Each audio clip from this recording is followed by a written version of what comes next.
আমি আরেকবার রিক্যাপ দিয়ে দিচ্ছি। আচ্ছা, তো কি পড়ছি আজকে আমরা? রিলেশনাল অ্যালজেব্রা পড়ছি, যেটা হচ্ছে আমাদের থিওরিটিক্যাল পোর্শন।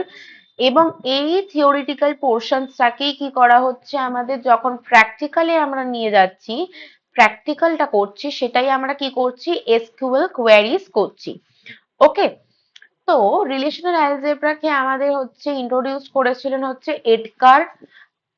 এডগার এফ কট, যিনি হচ্ছে আমাদের কটস রুলকেও ইনভেন্টেড করেছিলেন। এবং এডগার এফ কট রিলেশনাল অ্যালজেব্রাকে ইন্ট্রোডিউস করেছিলেন 1970-তে। এবং কেন করেছিলেন? কারণ এনার এই রিলেশনাল অ্যালজেব্রার মোটিভটাই ছিল যে একটা বা তার বেশি যা যা টেবিলস থাকবে সেখান থেকে আমাদের ডেটাকে রিট্রিভ করা। আমরা কেন এসকিউএল কোয়ারিজ গুলো করছিলাম? যে একটা টেবিল ক্রিয়েট করা আছে, সেখান থেকে আমি কোনো পার্টিকুলার কোনো স্পেসিফিক ডেটাকে রিট্রিভ করছি, তাই তো? তো এখানে একটা বা তার বেশি টেবিলস নিয়ে আমরা কাজ করব। এবং কি হচ্ছে, একটা বা তার দুটো বেশি যখন টেবিলসকে নিয়ে কাজ করছি, সেখান থেকে কিন্তু একটা নিউ টেবিল আমার ক্রিয়েট হচ্ছে। হলো। তো রিলেশনাল অ্যালজেব্রার মধ্যে কিছু বেসিক অপারেটরস রয়েছে। যেমন বেসিক অপারেটরস হচ্ছে আমার প্রজেকশন। ওকে, প্রজেকশন, যেটার কি বলে, সিম্বল হচ্ছে আমার এখানে পাই। ওকে, দেন সেকেন্ড হচ্ছে আমার সিলেকশন, যেটা হলো আমাদের সিগমা। আচ্ছা, তারপরে কি হলো, আচ্ছা, আর রিনেম, রিনেম যেটাকে আমরা রো দিয়ে চিনছি। তো বেসিক্যালি এই তিনটে যে অপারেটরস রয়েছে, এগুলো কিন্তু শুধুমাত্র কাজ হয় ওয়ান টেবিলের জন্য। কি বললাম? ওয়ান টেবিলের জন্য। বাট একটা জিনিস আমি আজকে বলি, বাট রিনেমটা কিন্তু আমরা অনেক ক্ষেত্রে দুটো টেবিলের ক্ষেত্রেও কিন্তু ইউজ করতে পারি। কেমন, সেটা আজকে আমি দেখাবো। আচ্ছা, তো না, বেসিক্যালি একটা টেবিলের ক্ষেত্রেই হবে কাজটা, কিন্তু যখন আমরা কার্টিশন প্রোডাক্ট করব, তখন জিনিসটা দুটো টেবিলে ভাগ হয়ে যাবে। ওকে, আমি এক্সাম্পল দেবো যখন, তখন বুঝতে পারবি। তো এই তিনটে অপারেটরস কাজ হচ্ছে আমার ওয়ান টেবিলের জন্য।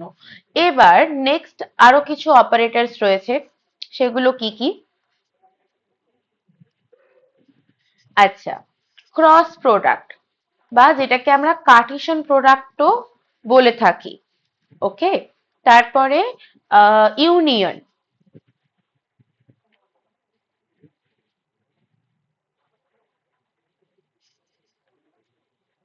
ইউনিয়ন, তারপর সেট ডিফারেন্স,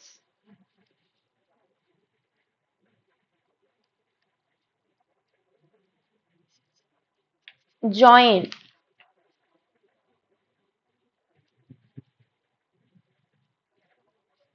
ইন্টারসেকশন,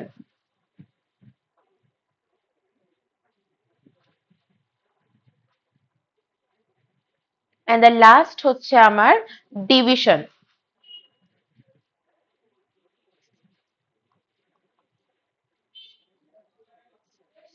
আচ্ছা, এই টেবিলস গুলো কি জন্য কাজ করা হচ্ছে? এই টেবিলস গুলোর জন্য কিন্তু দুটো বা তার বেশি টেবিলস কিন্তু আমার লাগবেই লাগবে। ঠিক আছে, এটা আশা করি সবাই এখানে আমরা দেখতে পাচ্ছি। ক্রস প্রোডাক্ট যখন করব, আমি কোনো একটা টেবিলকে নিয়ে তো করতে পারবো না, স্বাভাবিক। ইউনিয়ন যদি করি, কারোর সাথে কাউকে একটা তো ইউনিয়ন করতে হবে, যে ম্যাচ আছে কিনা, তারপর সবটাই আমার উঠবে। সেট ডিফারেন্স, জয়েনিং, এগুলো সবকিছু জয়েন কখন করব, কি দুটো টেবিল থাকবে, সেখান থেকে আমি জয়েন করব। তো এখানে আমরা বুঝতেই পারছি যে দুটো বা তার বেশি টেবিল ছাড়া আমি কাজ করতে পারবো না। তো রিলেশনাল অ্যালজেব্রাতে আমাদের এতগুলো অপারেটরস রয়েছে। এবার প্রত্যেকটা একটা একটা করে অপারেটরস আমরা একটু দেখবো।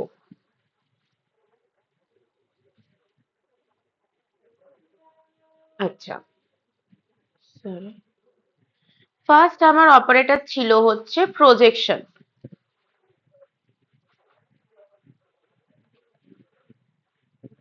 কিরম ছিল? পাই। প্রজেকশনের কাজটা কি? প্রজেকশনের কাজ হচ্ছে কিছুই না, সিলেক্ট করবে একটা স্পেসিফিক কলামকে, কি করবে, সিলেক্ট করবে একটা স্পেসিফিক কলামকে এবং রিট্রিভ করবে তার ডেটাটাকে। ঠিক আছে, একটা স্পেসিফিক কলামের ডেটাকে আমার কি করবে, রিট্রিভ করবে। আচ্ছা, তো আমি যদি একটা এক্সাম্পল দিই, okay, roll, name and department. Okay, তো roll name department 010203, Ram, Sam, Ram, BBA, আচ্ছা, AIML, BCA। হলো, এটা আমার একটা স্টুডেন্ট টেবিল রয়েছে। ওকে, এবার আমায় যদি প্রশ্ন করে যে রিট্রিভ করো রোল ফ্রম টেবিল, কি করতে বলছে, কি রিট্রিভ করো রোল ফ্রম টেবিল, আমি কিভাবে করব, বেসিক সিনট্যাক্স হচ্ছে এটার। আচ্ছা, এটা সিনট্যাক্সটা আগে বলে দিই। এটা সিনট্যাক্স হচ্ছে কি, পাই, যেটা চাইছে, কি চাইছে, আমার প্রজেকশনের কনসেপ্টই হচ্ছে কলাম। ওকে, তো কলাম নেম, কল নেম দিয়ে লিখছি শর্টে, কল নেম, দেন ভেতরে আমার টেবিল নেম। ওকে, এটা হচ্ছে আমার প্রজেকশনের সিনট্যাক্স। তো আমার প্রশ্ন কি বলেছে, কি রিট্রিভ রোল ফ্রম টেবিল কি করে করব আমি। ফার্স্টে আমার টেবিল নেম কি দিয়েছে, টেবিল নেম আমার স্টুডেন্ট, হলো। আচ্ছা, এবার কি বলেছে, রোলকে রিট্রিভ করতে বলেছে, আমি একটা অন্য কালি ইউজ করি তো ঠিক হয়ে যাচ্ছে, সব কালিগুলোই চোখে লাগছে। আচ্ছা, তো স্টুডেন্ট, তারপর পাই রোল, রোলটা কিন্তু আমার কি হবে, সাবস্ক্রিপ্টে থাকবে, ঠিক আছে, তলায় থাকবে। ওকে, এইটার রেঞ্জটা তলায় কিন্তু রোলটা আমার থাকবে। ওকে, তো এবার আমার তাহলে কিভাবে আউটপুট দেবে, শুধু রো কলামটাই কিন্তু আমাকে প্রিন্ট করবে, কি 010203 এভাবে আমার প্রিন্ট করবে। হলো, নেক্সট আর একটা আমরা দেখি যে retrieve roll name from table, তো কিভাবে হবে, পাই রোল নেম ভেতরে স্টুডেন্ট, তাহলে আমায় কি করবে, রোল আর নেমটা আমাকে প্রিন্ট করে দেবে। খুব সহজ ব্যাপার। এবার বোঝা যাচ্ছে তো।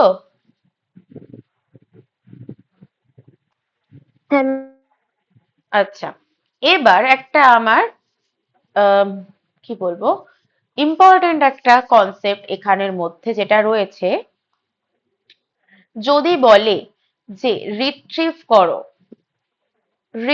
করো শুধু নেমকে, রিট্রিভ করো শুধু নেমকে, দেন আমি কি করব। আচ্ছা, প্রথমে আমি আগে কোয়ারিটা লিখে নিই, কি পাই নেম স্টুডেন্ট। আচ্ছা, এখানে ফার্স্টেই আমি যদি বলি কি আমায় আউটপুট কি দেবে, সবাই এটাই বলবে কি নেম আউটপুট দেবে, কি ছিল, রাম, শ্যাম অ্যান্ড রাম ছিল, এটাই আউটপুট দেবে, তাই তো। বাট এটা দেবে না, কেন দেবে না, কারণ প্রজেকশনে কিন্তু সরি, বাই ডিফল্ট কিন্তু ডিস্টিংক্ট কি বলবো, ক্লজ কাজ করে, ডিস্টিংক্ট ক্লজটা কাজ করে। এবার ডিস্টিংক্ট ব্যাপারটা কি, যার মধ্যে রয়েছে ইউনিকনেস রয়েছে, নো ডুপ্লিকেসি, নো ডুপ্লিকেসি, মানে একটা কলামের মধ্যে কোনো রকম কোনো ডুপ্লিকেসি থাকা যাবে না। ঠিক আছে, এটা বাই ডিফল্ট কিন্তু প্রজেকশনের মধ্যে রয়েছে, সে ডিস্টিংক্ট ভ্যালুকে কিন্তু রিট্রিভ করবে। সো তাহলে এই কোয়ারিটার পরিপ্রেক্ষিতে আমার আউটপুট কি আসবে? রাম আর শ্যাম আসবে, একবারই রাম আসবে। এবার তাহলে আগের কোডটাতে যদি আমরা এই কোয়ারিটায় দেখি, তাহলে যে এখানে কেন দুবার রাম আসলো, এখানে কেন দুবার রাম আসলো? কারণ এদের তখন রোল নাম্বারটা দিয়ে কিন্তু আইডেন্টিটিটা আমার কি হয়ে যাচ্ছে, চেঞ্জ হয়ে যাচ্ছে। তার কারণে কিন্তু আমার দুবার রাম এসেছে, তাই জন্য আমার কিন্তু ডুপ্লিকেসি বা ডিস্টিংক্ট ভ্যালুটা কিন্তু এখানে ভ্যারি করছে না। এই ছিল হচ্ছে আমাদের প্রজেকশন। আচ্ছা, নেক্সট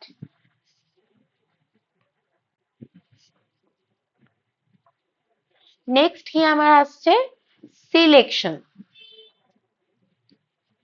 সিলেকশনের সিম্বল এরকমও হতে পারে, এরকমও হতে পারে, বাট আমরা এখানে বেসিক্যালি এটা ইউজ করব, এখানে এরকমই দেখায়। আচ্ছা, এবার সিলেকশনের কাজটা কি? ঠিক প্রজেকশনের হালকা একটু উল্টোটা। কেন উল্টোটা? আমরা ওখানে কি দেখেছিলাম কি স্পেসিফিক কলামকে ধরছে, তাই তো? এখানে কি করছে? স্পেসিফিক বা সিলেক্ট করছে আমাদের রো কে। এটা মাথায় রাখতে হবে, ওখানে ছিল কলাম, এখানে আছে আমার রো। ঠিক আছে, এবার আমি যে স্পেসিফিক রোটাকে তুলবো, কিভাবে তুলবো? সার্টেন বা স্পেসিফিক কন্ডিশন, একটা কন্ডিশন দেওয়া থাকবে। ঠিক আছে, আচ্ছা, তো হ্যাঁ, আচ্ছা, তো স্পেসিফিক একটা কন্ডিশন দেওয়া থাকবে। এবার আমি সেম টেবিলটাই আবার নিচ্ছি, রোল, নেম, ডেট। যারা বুঝতে পারবি না তারা জিজ্ঞাসা করবি, যারা আগের দিন ক্লাসে ছিলি না। আমি তাড়াহুড়ো করে পড়াচ্ছি বলে জিজ্ঞাসা করতে ভুলে যাস না যেন। টম, আচ্ছা, এমসিএ, বিসিএ, এমসিএ, হলো। এই কোডটা আমি নিয়েছি স্টুডেন্ট টেবিলের একটা। আমাকে কোয়েরি দিয়েছে কি রিট্রিভ করো, retrieve MCA department from table, হলো। আচ্ছা, এর কোয়েরি কিভাবে কাজ করবে বা সিনট্যাক্সটা কি বেসিক্যালি? এখানে সিনট্যাক্স হচ্ছে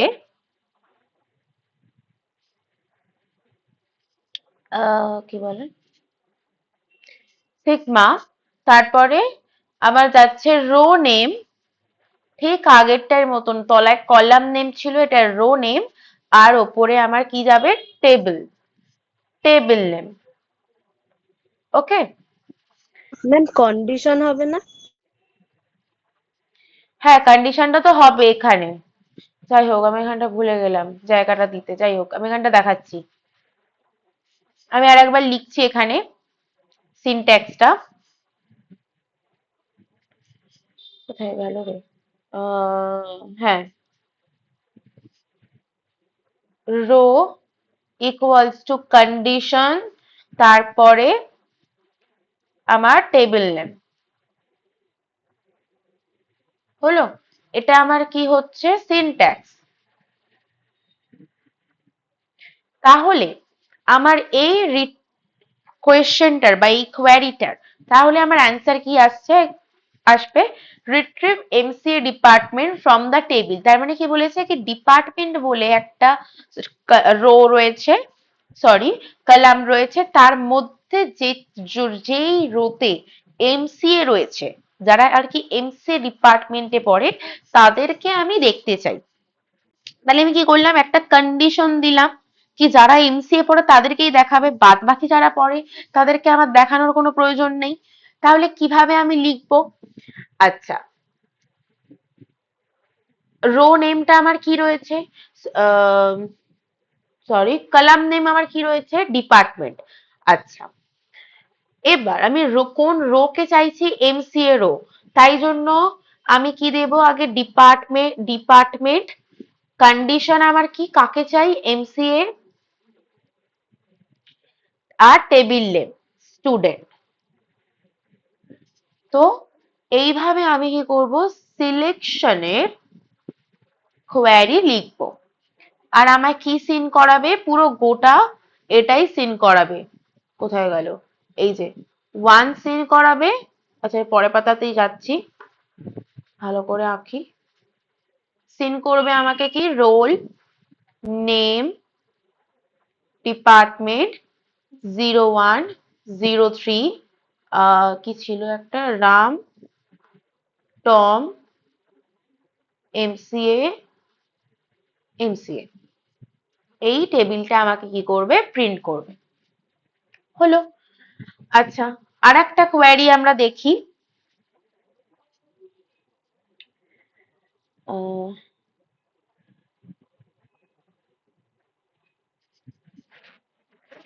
কোয়ারি হচ্ছে আমার retrieve name of the student uh, whose roll number equals to 02। হলো। আচ্ছা, কি করে করব এটা, ফার্স্টে আমায় কি বলেছে, নেম অফ দ্য স্টুডেন্ট চেয়েছে। ওকে, স্টুডেন্ট টেবিলের মধ্যে যার রয়েছে নাম, তারপরেও আবার বলেছে তার রোল নাম্বারটা আমি কন্ডিশন দিয়েছি।